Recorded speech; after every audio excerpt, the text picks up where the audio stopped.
So in leadership, it is about passion. Yes. What are you passionate about? If you see all the landscape of Africa, leadership has failed us. And having stayed in US and teaching leadership and designing leadership courses for many states, and coming back home, I cry every day. What have we done to ourselves?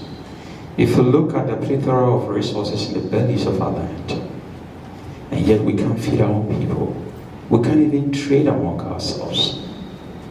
Trade, according to AFTA, trade among African countries is just 18%. When we trade 62% with Europe. So we are the only continent that we consume what we don't produce, and produce what we don't consume. And when you get an opportunity like this to be in a leadership conference, it's a serious thing. Yeah. What is the voice that you hear? Why are we here? That a bank, IMF and World Bank, they are just a bank. And they dictate to us even laws that we have to pass in our own country. But ladies and gentlemen, freedom is won at the economic front. What are we doing with our economies? So I am passionate about leadership. And anytime I see leadership conference like this, I know that together we can change our world. Now I'll come back to holistic leadership. It's a very complicated leadership concept. How do you know that you are a balanced leader? How do you know that you are listening? How do you know that you have empathy? So holistic leadership is leadership 2.0. And I have written many leadership books. I'm working on my 8th book now, which will be launched on the 27th of this month at Academic City University College here. And the book is titled Ghana's Grassroots Democracy.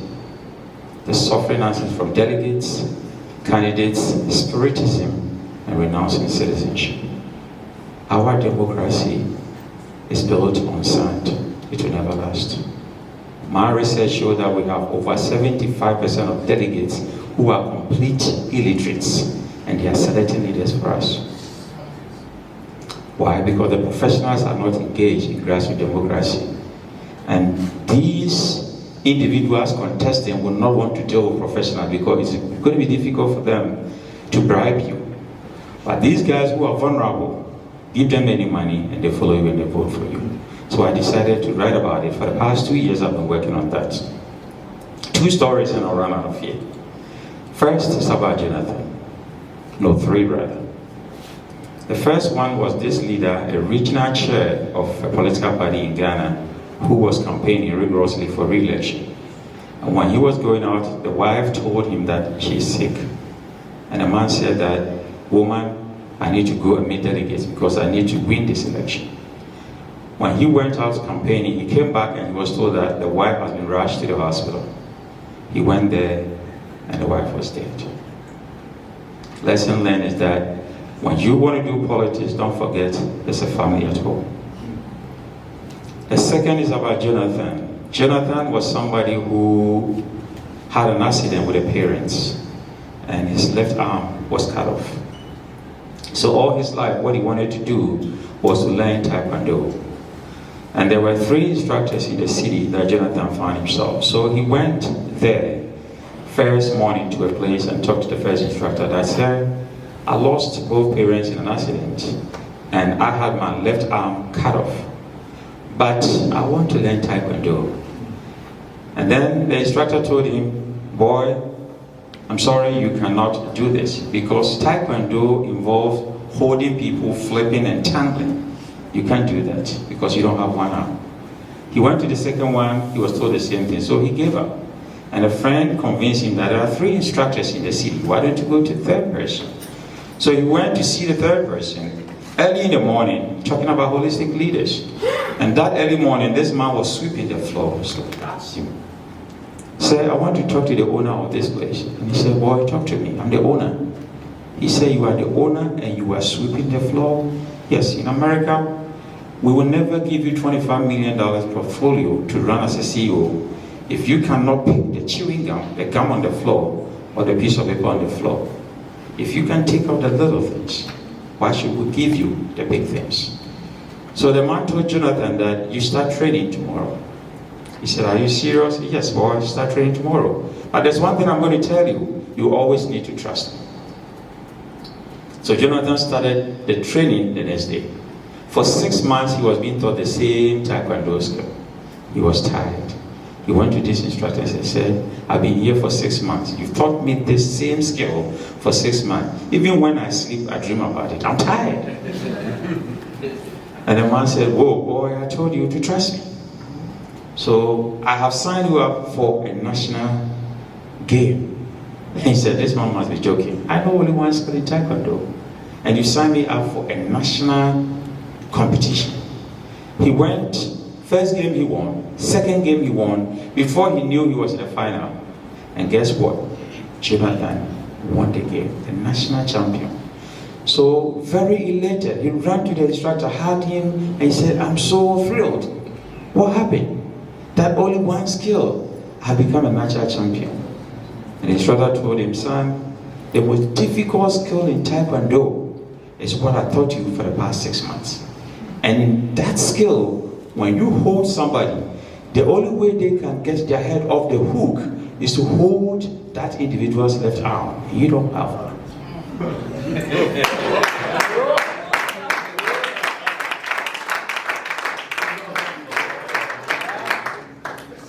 So no matter where you come from, we believed in the go-power theory that leaders were born. No, we become the leaders. In fact, leadership is so common even in the animal world.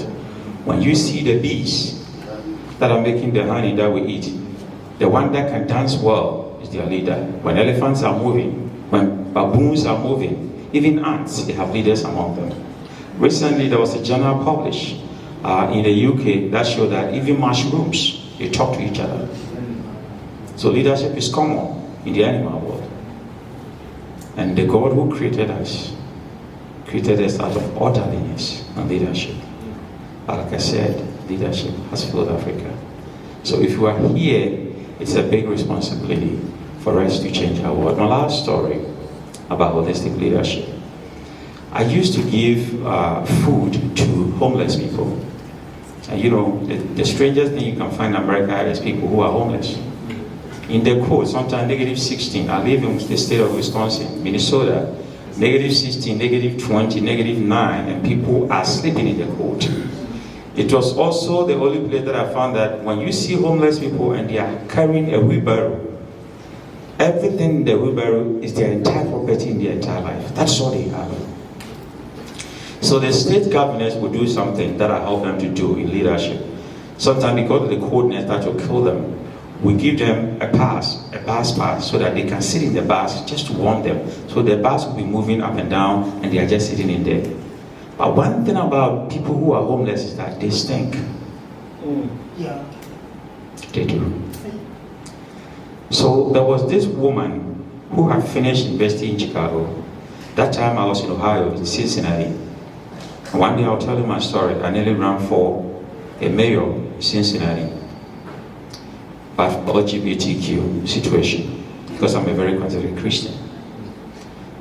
And this woman had gone to Ohio, from Chicago to come to Ohio, downtown, and she was interviewing for a job, a CEO position.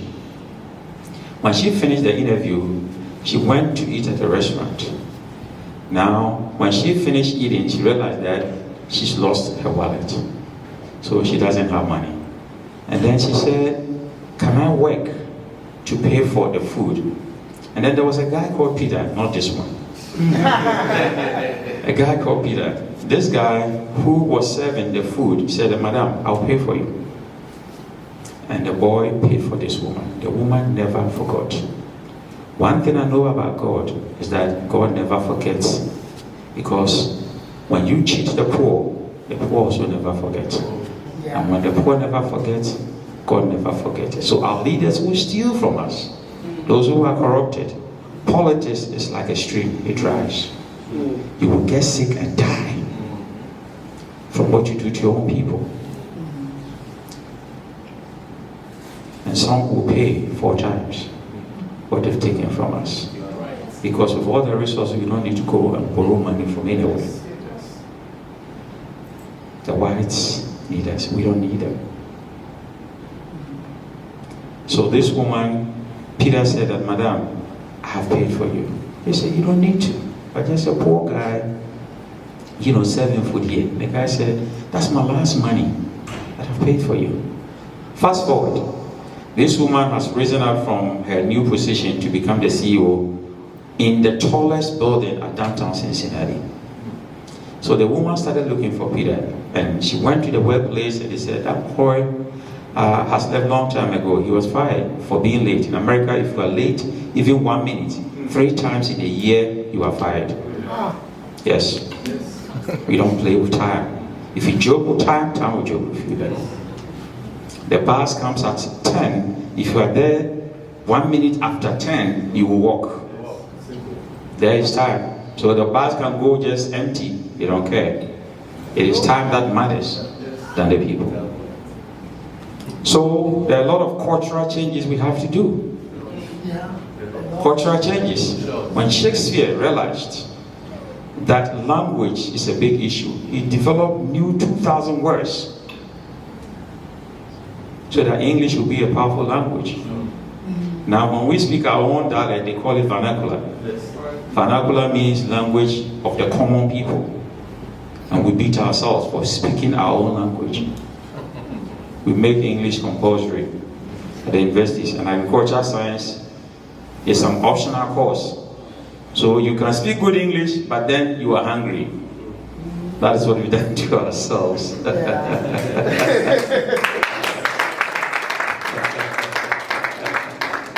Anyway, so the woman went around and could not find Peter. And then one day I was driving, Saturday morning. Then I saw a woman standing on a homeless guy who had crumbled himself, was from blanket, and said, let's go. And the guy said, Madam, leave me alone. Then the woman said, please, let's go. I want to help you. The guy said, please, leave me alone. So being curious, and a curious brain is beautiful. I stopped. And then the police officer also stopped. That was the first time I got to know that the police in America knows all the homeless people.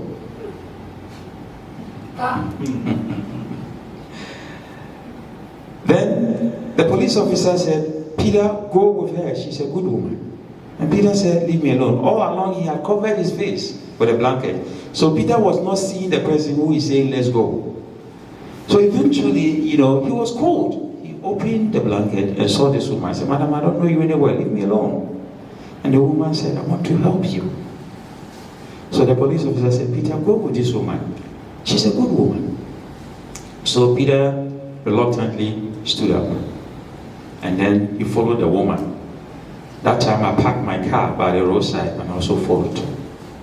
They went to a restaurant. As soon as they entered the restaurant, the owner said that, no, madam, I don't want to see these guys here. He is a homeless guy and he stinks. It's bad business for me. Because when people come to my coffee shop here, they see a homeless guy, stinking like that, everybody will leave. And then the woman asked the guy, don't you remember me? The guy looked at the woman and said, oh, I'm sorry. And then the woman went and sat at the corner. Then Peter followed. The police officer went there, took a cup of coffee. I also took a cup of coffee and sit somewhere listening to what would go on. And the woman started staring at this guy. Don't you remember me? The guy said, Madam, I don't remember you. And the woman said, 8 years ago, I came to this city to interview for a job. And you paid for my food. So, so you are the woman. The woman said, yes. So what have you got to do with me? And the woman said, a good time deserves another.